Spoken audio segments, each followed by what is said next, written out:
Palabras de alegría y esperanza. Es el quinto domingo de Cuaresma, el Evangelio de Juan, capítulo 8, versículos 1 al 11.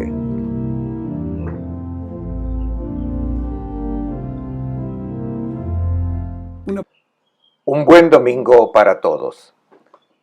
El pasaje evangélico de la adúltera que se nos presenta hoy tiene una historia bastante conflictiva. Tratemos de contarla porque nos ayuda a entender lo difícil que es aceptar la imagen de Dios que nos presenta Jesús. Es una imagen que siempre estamos tratando de adaptarla de alguna manera según nuestros propios criterios. En el caso de la adúltera,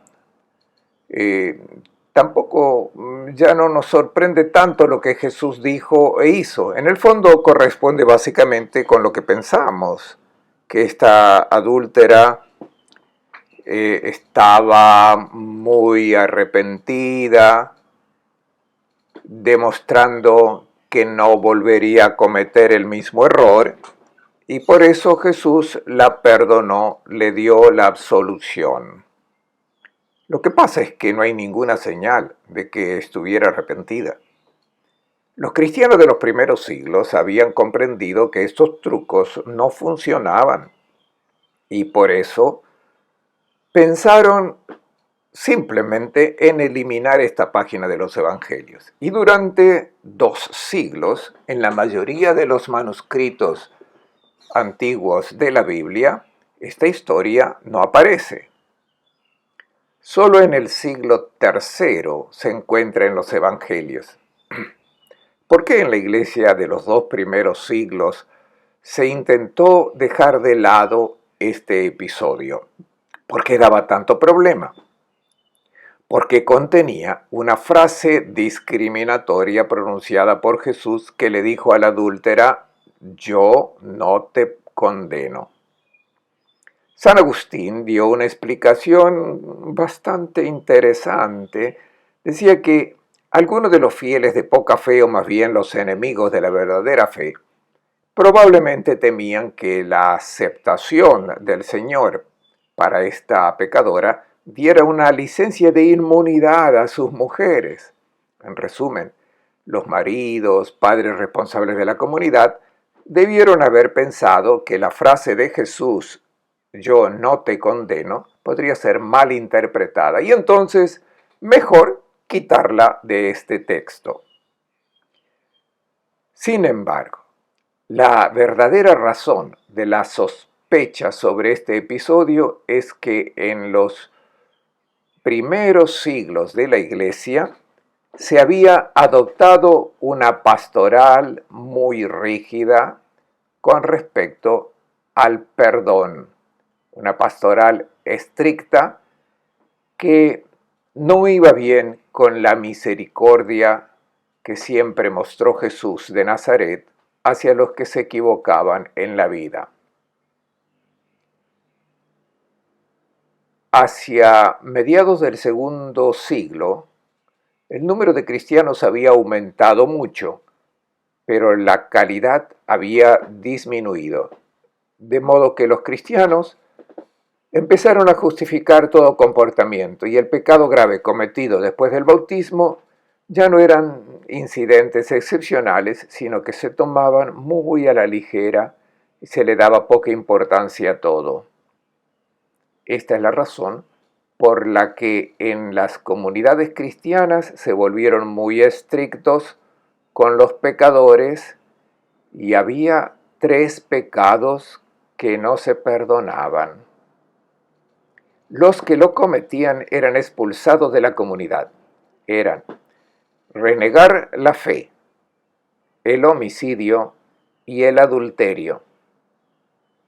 A decir verdad, también hubo quienes fueron más comprensivos. Por ejemplo, el mismo propio Cornelio, que apoyó una práctica menos rigurosa y más evangélica, pero los rigoristas lo acusaron de ser un impostor que autorizaba a la gente a abandonarse a los placeres.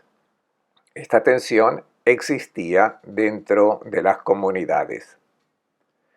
También existe un libro que se escribió en el siglo IV, que es una especie de manual de orientación para el clero, y se titulaba Las Constituciones Apostólicas, que recomendaba a los obispos imitar lo que había hecho Jesús frente a los pecadores, lo que había hecho con aquella mujer que había pecado y que los ancianos la habían acusado.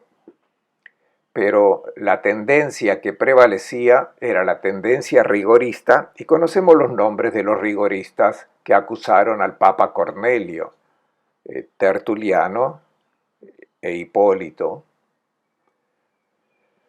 Hacia la mitad del siglo II apareció también un libro muy famoso, El Pastor Hermas, que decía: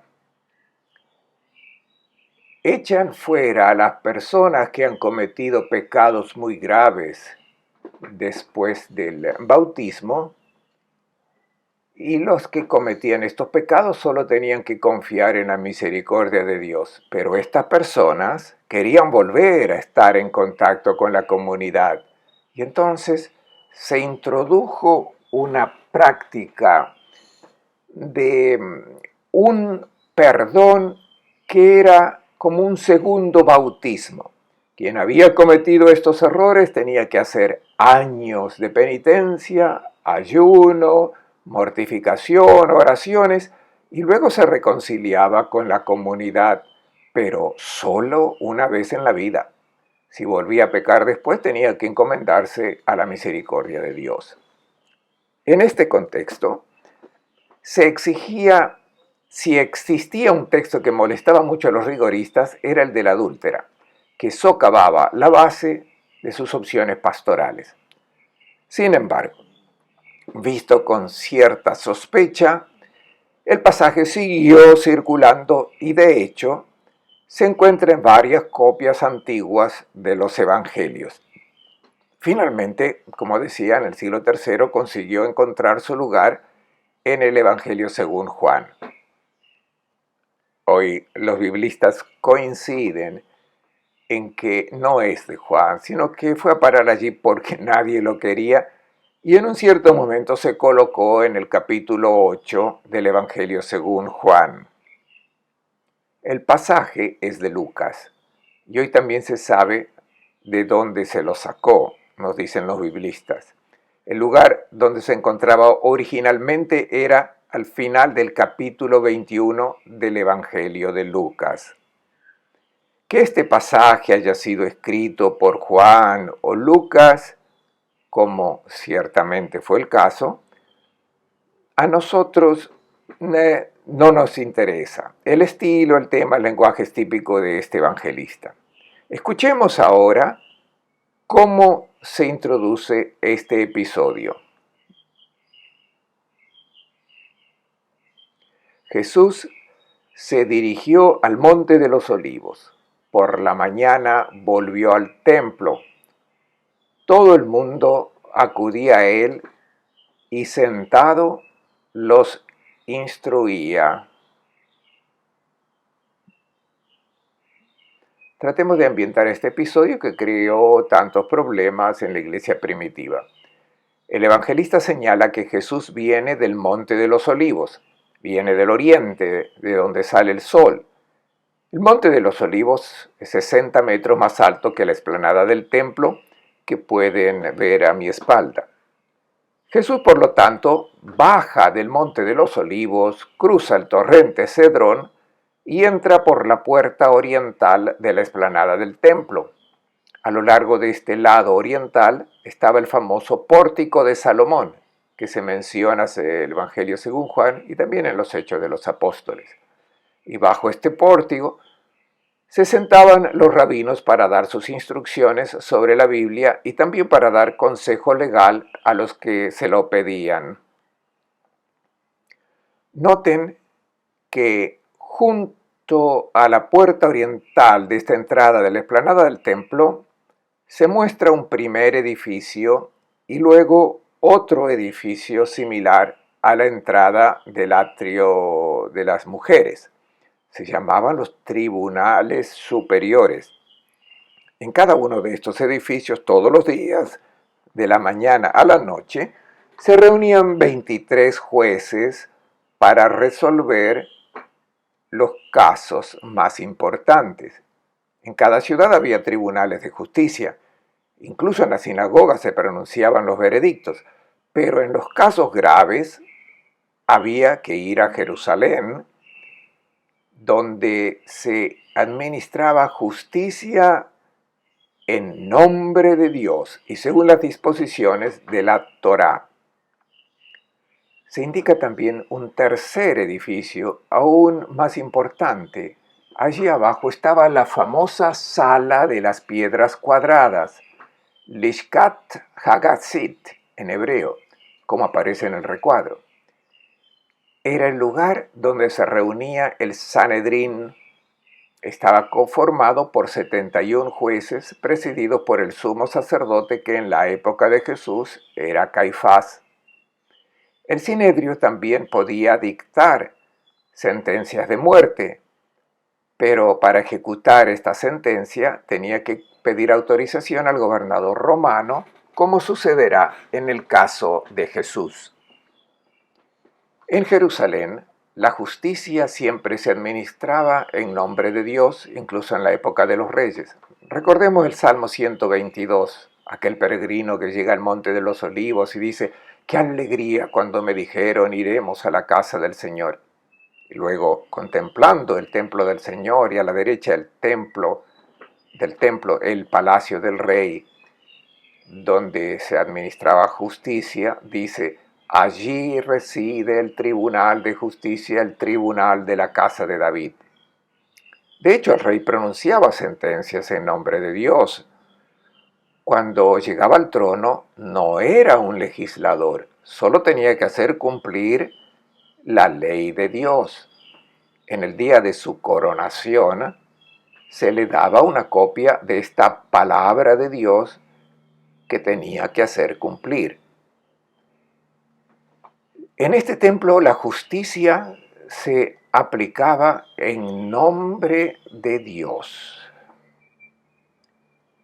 Justo allí asistiremos a un conflicto entre dos formas de entender la justicia: la de los escribas y fariseos, que apelan a la ley y están convencidos de que representan el pensamiento y el juicio de Dios, y otra justicia que ahora es pronunciada por Dios mismo.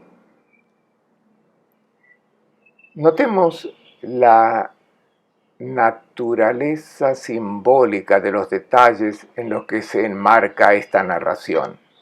La hora en la que Jesús viene a mostrar cuál es la verdadera justicia de Dios. Es la mañana, cuando amanece el nuevo día, cuando los jueces se reúnen en esos 3 edificios que les he indicado para hablar en nombre de Dios. Esta luz viene del Monte de los Olivos, es la nueva luz que se proyecta ahora sobre la faz de Dios, no la luz que se proyecta sobre el rostro de Dios proyectada por los rabinos, el Dios justiciero. Será otra luz la que se levanta en este nuevo día. Y Jesús ahora entra en el templo y se sienta. Asume la posición del maestro. ¿Dónde se sentó? ¿Bajo qué pórtico? No lo sabemos, pero podemos imaginar que se sentó en ese pórtico norte que está indicado. Escuchemos ahora lo que pasó. Los letrados y fariseos le presentaron una mujer sorprendida en adulterio. La colocaron en el centro y le dijeron: maestro, esta mujer ha sido sorprendida en adulterio. La ley de Moisés ordena que mujeres como esta sean apedradas. ¿Tú qué dices? Decían esto para ponerlo a prueba, para tener de qué acusarlo. Ahora entran en escena algunos personajes que conocemos muy bien, los escribas y los fariseos. Ya los encontramos el domingo pasado cuando se indignaron porque Jesús acogió en su casa a publicanos y pecadores y festejaba con ellos. No soportaban que se presentara una imagen de Dios que en lugar de castigar a los pecadores, festejaba con ellos. En el pasaje de hoy, atraparon a una mujer para presentársela a Jesús, para ponerlo en dificultades. Atraparon a una mujer en flagrante adulterio. No atraparon al hombre porque no les importaba el hombre, bueno, ni tampoco la mujer en cuestión. Aquí no se trata del adulterio de la mujer, sino hay la imagen de Dios que Jesús predica, la justicia de Dios que Jesús anuncia.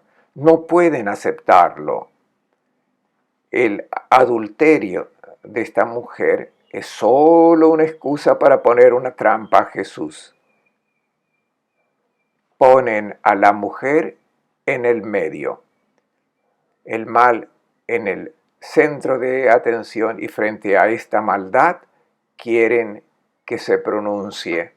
Se confrontarán dos formas de hacer justicia: la de los escribas y fariseos y luego la de Jesús. ¿Qué proponen los escribas y los fariseos para acabar con el mal? Dicen: maestro, esta mujer ha sido sorprendida en el acto de adulterio y Moisés en la ley nos ha mandado dilapidar a las mujeres que son así. Por lo tanto, la ley, la Torá, nos ordena solucionar el problema suprimiendo a los que se comportan de esta manera. Lo que se discutía era si fuera con lapidación o estrangulamiento, como dice la Mishnah. El libro del Levítico en el capítulo 20 dice que si uno comete adulterio con la mujer de su prójimo, el adúltero y la adúltera tendrán que ser condenados a muerte. La mujer debió tener una gran vergüenza de estar ahí en medio y también un poco de miedo porque eran salvajes los que la habían capturado. Pero ella no tenía miedo de ser apedreada, porque en realidad las sentencias de muerte que encontramos en la Biblia no se llevaban a cabo.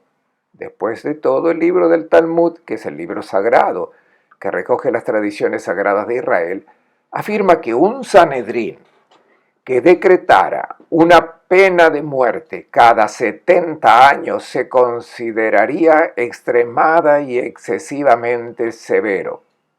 Una pena de muerte cada 70 años. No se llevaban a cabo. Cuando la Torá impone la pena de muerte, no se trata de una condena que tienen que seguir, es solo para que el que se encuentra a un grave delito, y la pena de muerte, tal como está en la Biblia, también incluye a los que abofetean al padre y a la madre, para quien viola la ley del sábado también. Estas sentencias de muerte nunca se ejecutaron. Era solo para señalar la gravedad del mal que se hacía. La Torá sirve para señalar el mal. Te dice: mira que ese fruto está envenenado. Si te dice que no cometas adulterio y que sufrirás pena de muerte, esta condena no se llevará a cabo, pero tú estás envenenando tu vida. Por lo tanto, es la advertencia que da la Torá, es preciosa, porque te dice: cuídate de un veneno. Por lo tanto, la mujer no debió tener mucho miedo. Sabía que podía ser castigada, pero no asesinada. Por lo tanto, estamos ante el mal que se coloca en el medio. Y ahora la respuesta de los escribas para solucionar el mal en el mundo, para erradicarlo definitivamente, ¿cuál es? Eliminemos al que lo hace. Es la manera más sencilla para resolver el problema. Se hace justicia culpando al culpable, o sea, para hacerle entender que no se debe hacer el mal, se hace el mal. Para hacerle entender que no se debe hacer sufrir, se le hace sufrir. Para hacerle entender que no se debe matar, se le mata. Pena de muerte.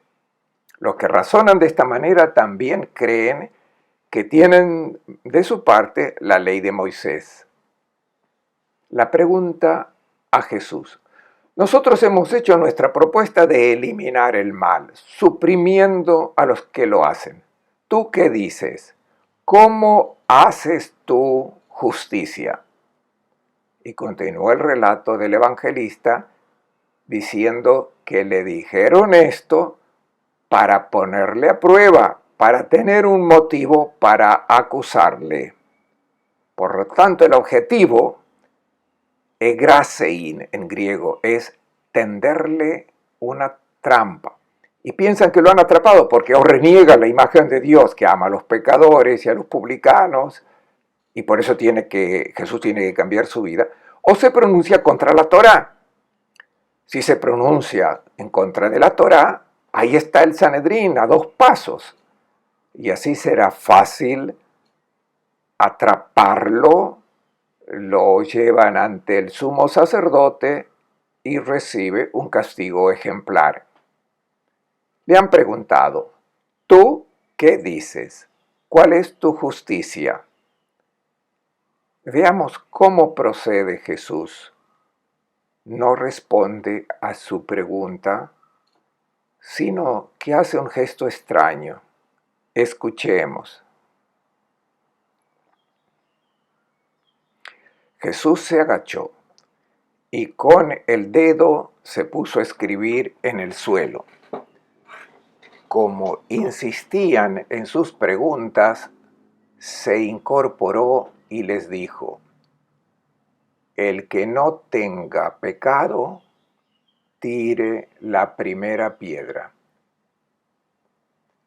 De nuevo se agachó y seguía escribiendo en el suelo. Los oyentes se fueron retirando uno a uno, empezando por los más ancianos, hasta el último. Jesús quedó solo con la mujer, que permanecía allí en el centro. Jesús se incorporó y le dijo, mujer, ¿dónde están? ¿Nadie te ha condenado? Ella contestó, nadie, Señor. Jesús le dijo, tampoco yo te condeno. Ve y en adelante no peques más. A Jesús le hicieron una pregunta a la que no respondió. Se puso a escribir con el dedo en el suelo.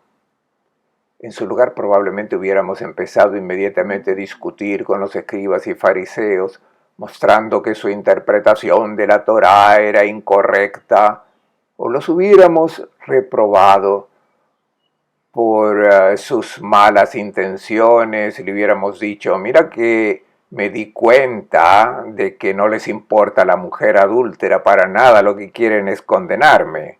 Me he dado cuenta. Jesús tiene 2 objetivos. Salvar a la mujer, por supuesto, porque pertenece al grupo que los escribas y fariseos consideran sus amigos, el amigo de publicanos y pecadores. Jesús no podrá presentarse ante sus amigos, tiene que salvar a la mujer. Pero el otro objetivo es salvar a sus acusadores, porque Jesús los ama, quiere que sean felices, quiere que todos asimilen y acepten con alegría la nueva imagen de Dios, un Dios que se relaciona de forma diferente con los que hacen el mal respecto a lo que ellos piensan. ¿Y qué hace? Pone en marcha una pedagogía muy eficaz. El primer paso.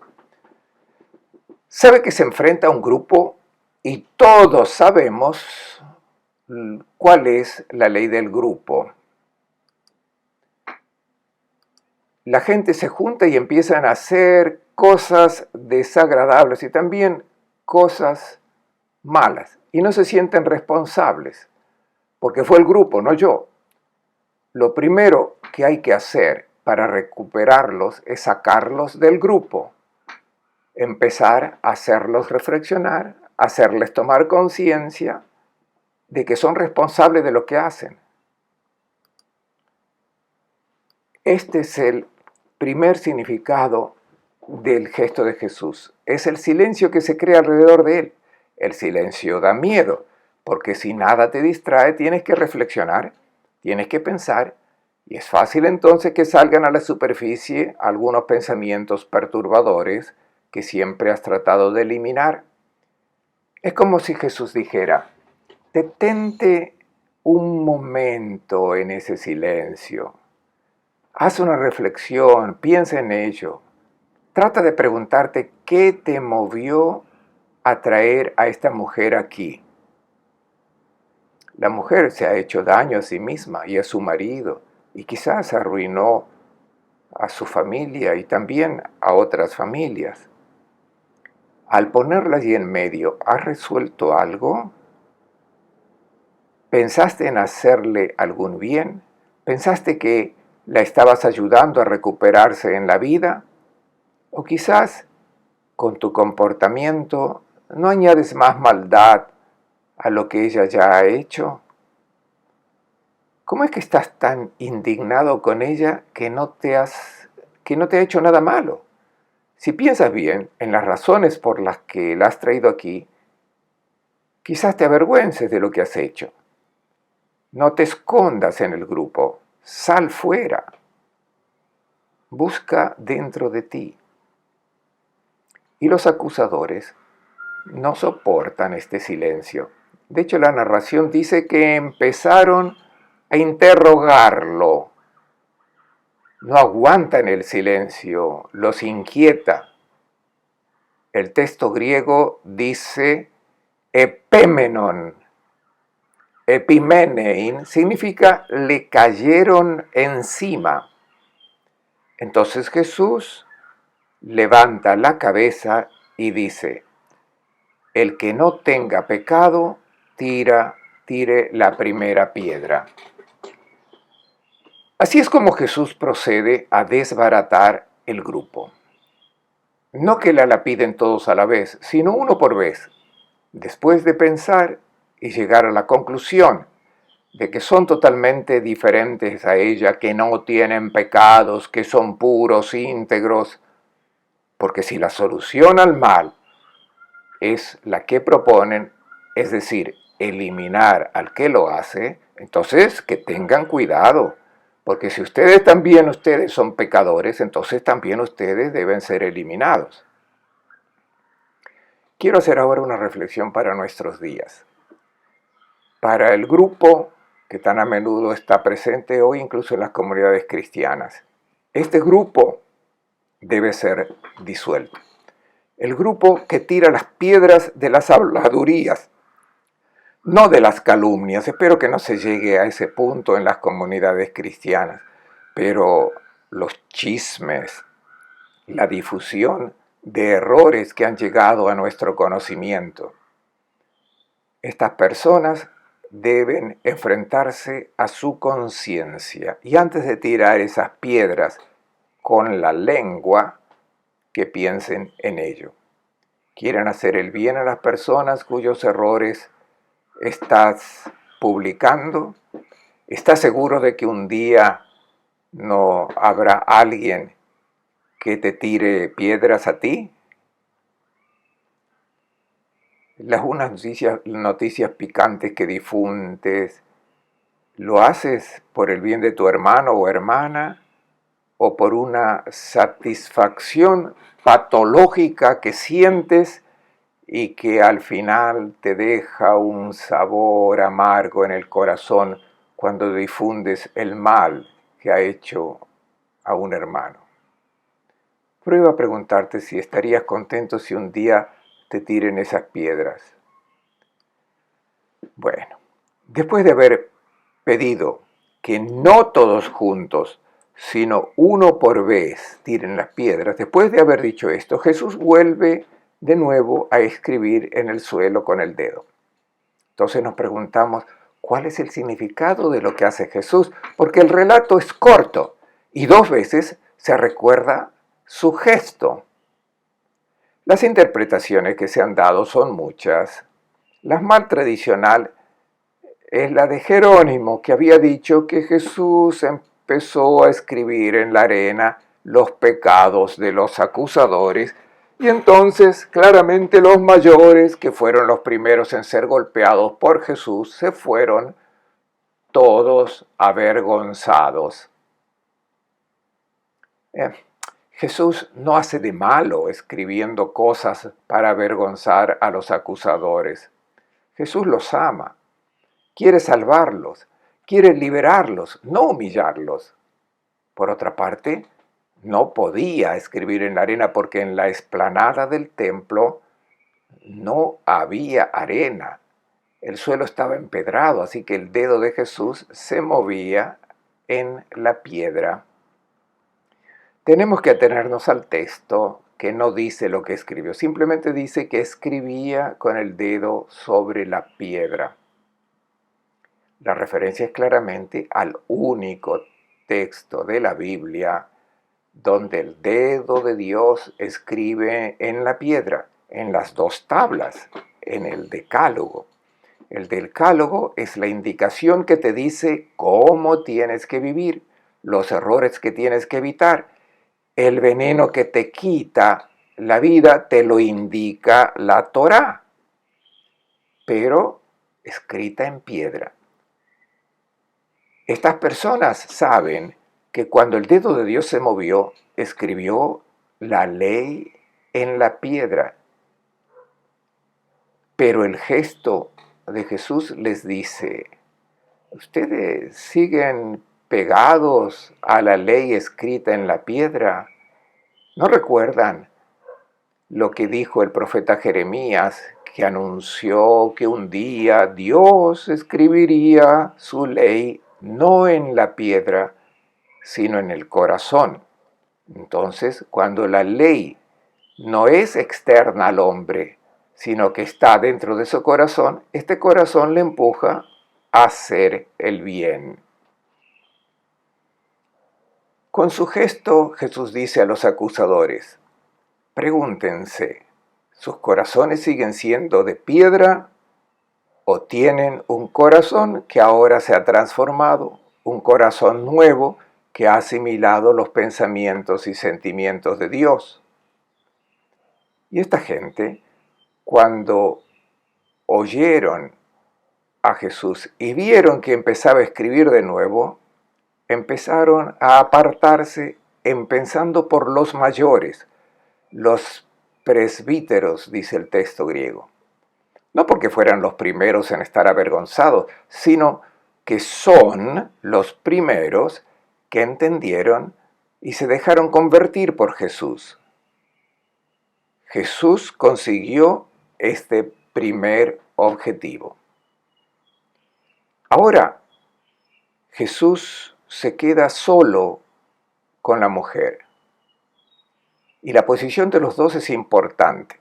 La mujer había estado de pie y Jesús había estado sentado. Durante toda la discusión con los acusadores, durante el juicio, la mujer siempre había permanecido de pie junto con las demás personas, y Jesús estaba sentado. Se había inclinado 2 veces, permaneciendo siempre sentado. Ahora, la traducción, desgraciadamente, dice que Jesús se incorporó. No, Jesús levantó la mirada. Él permanece abajo, la mujer arriba. Notemos que en el Evangelio de Lucas también encontramos a Jesús que está abajo y el pecador arriba con Zaqueo. Cuando Zaqueo está en el sicómoro, Jesús alza su mirada porque Dios siempre está abajo con respecto al pecador, porque lo ama, está al servicio de los que se han equivocado. Esa es la imagen de Dios que nos presenta Jesús. Mira hacia arriba y le dice a la mujer: mujer, ¿dónde están? ¿Nadie te ha condenado? La respuesta: nadie, Señor. Y ahora la sentencia de Jesús: tampoco yo te condeno. Ve y en adelante no peques más. Interpretemos correctamente la sentencia que pronunció Jesús. Yo no te condeno. Esta es la famosa sentencia indiscriminatoria. En primer lugar, no inventemos el arrepentimiento de la mujer, la promesa, la intención de no pecar más, la absolución por parte de Jesús de sus pecados. Nada de eso tiene sentido. No tiene sentido. No hay ninguna señal de arrepentimiento en la mujer. Y además, con los pecadores arrepentidos, incluso los fariseos eran muy comprensibles. Aquí tenemos otro mensaje muy importante. Jesús distingue clara y distintamente entre el pecado y el pecador. Jesús no aprueba el mal que se ha hecho, no justifica el pecado. El adulterio es un pecado grave, hace mucho daño a los que lo cometen y puede tener consecuencias dramáticas, puede romper familias con efectos que luego repercuten en los hijos y en los hijos de los hijos. Y recordemos lo estricta y exigente que es la moral sexual de Jesús. En el Sermón de la Montaña va mucho más allá de lo que decían los rabinos. Y no solo condena el adulterio, sino que llama adulterio al mal deseo, porque es en el corazón donde comienza el proceso que lleva a la traición del amor conyugal. Jesús está de acuerdo con la Torá que denuncia el mal, que indica lo que es veneno. Y de hecho le dice a la mujer: no te hagas más el mal. Aunque lo cometieras 1000 veces, nunca te condenaré, porque Dios condena el mal, pero no a sus hijos e hijas. Esta es la nueva imagen de Dios que Jesús introdujo en el mundo. Dios no hace justicia despedazando y enviando al infierno a sus hijos que se han equivocado. Esto no es hacer justicia, esto es una forma de vengarse. No volvamos a recuperar las imágenes de Dios que los escribas y fariseos tenían en mente. Jesús nos quitó las piedras de las manos, no podemos arrojarlas. Pero quizás alguno piense que al final Jesús mismo sea el que tire las piedras, que un día Dios nos castigará. Dejemos de proyectar nuestra maldad en Dios. Jesús pagó con su vida la proclamación del Dios que es amor y solo amor. Amor que nunca condenará a nadie de sus hijos e hijas. Un día los llevarán ante el Sanedrín, no en la ocasión en la que pronunció la sentencia de no condenar a la adúltera. Y en otro día lo condenarán precisamente por la proclamación de la imagen del Dios verdadero, que ama y ama solamente. El Dios que nos ha pedido que no condenemos a nadie y no seremos condenados. Él es el primero en practicar esta orden que nos dio a nosotros. Nunca condenar a las personas cuando se desvían y cometen errores, sino ayudarlas a recuperarse en la vida. Esto es hacer justicia, no ajusticiar. Si aceptamos y acogemos esta imagen de Dios, colmaremos nuestro corazón, como dice Juan en su primera carta. Cualquier cosa que nuestro corazón nos reproche, Dios es más grande que nuestro corazón. Les deseo a todos un buen domingo y una buena semana.